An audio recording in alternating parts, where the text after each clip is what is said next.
మొగుడ్స్ పెళ్ళాంస్ భలే భలే మొగుడ్స్ పెళ్ళాంస్.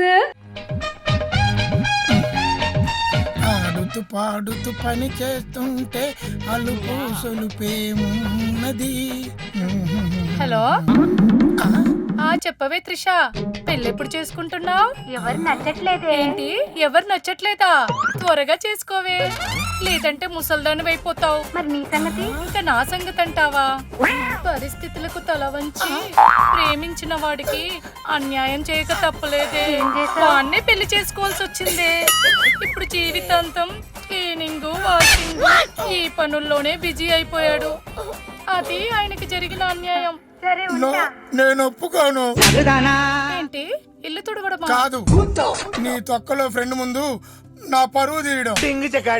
Sorry Sattipandu, feel అయ్యావా? నీ కోపం పోవాలంటే ఏం చేయాలి? కిస్తో స్కూటర్ స్టార్ట్ చేసినట్టు కిస్తో మ్యాటర్ స్టార్ట్ చేద్దామా? డ్యామేజ్ అయిపోయిన ఈ ఏజ్ లో ఇలాంటివి ఎంగేజ్ చేసుకోవడం అంత అవసరమా? మొన్న మూడొచ్చి ఓ పట్టు పడదాం అనుకుంటే నడుం పట్టేసింది. అలా అని చేతులు కట్టుకొని కూర్చోలేం కదా.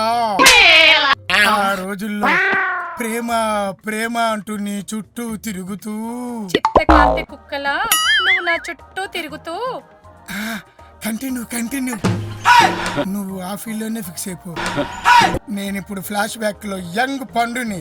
అవును, కుర్ర పండువి, నేను బుజ్జి బుజ్జిని. గుర్తుందా? ఓ రోజు నేను నీకు రక్తంతో లవ్ లెటర్ రాశాను.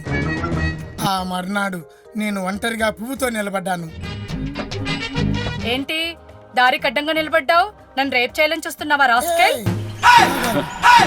నేను దోచుకోవాలనుకున్నది నీ మనసుని, నీ శీలాన్ని కాదు. నిన్న నేను రక్తంతో ప్రేమలేఖ రాశాను. దానికి నీ సమాధానం? నేను దాన్ని ల్యాబ్ టెస్ట్ కు పంపించాను. నీకు ఎయిడ్స్ అంట. మా కోడికి ఎయిడ్సా? అంటే కోడి రక్తంతో లెటర్ రాసి నీ బ్లడ్ తో రాసినట్టు బిల్డప్ ఇస్తావారా సచ్చినోడా? అమ్మా, ఏంటే మొగుడని కూడా చూడకుండా ఇంత గట్టి కొట్టావు? వద్దు వద్దు, ఫ్లాష్ బ్యాక్ క్యాన్సిల్. నో, నేను ఒక్కసారి ఆ క్యారెక్టర్ లోకి వెళ్ళిన తర్వాత నా మాట నేనే వినను. కోడి రక్తంతో రాస్తావా?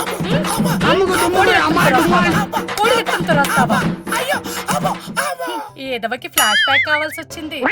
ఇంకెప్పుడు ఇలాంటి ఓవర్ యాక్షన్ చెయ్యడు.